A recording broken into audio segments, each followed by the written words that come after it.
hell is this? Don't touch that. I may have something here. I went back over those new files from CIA and I found this.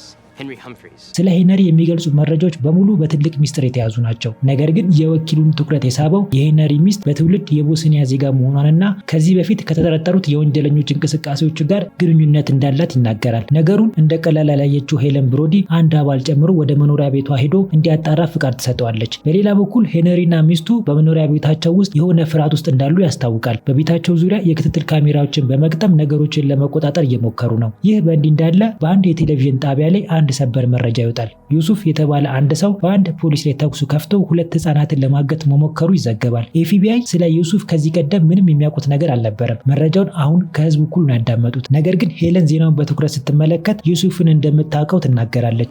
I recognize this guy.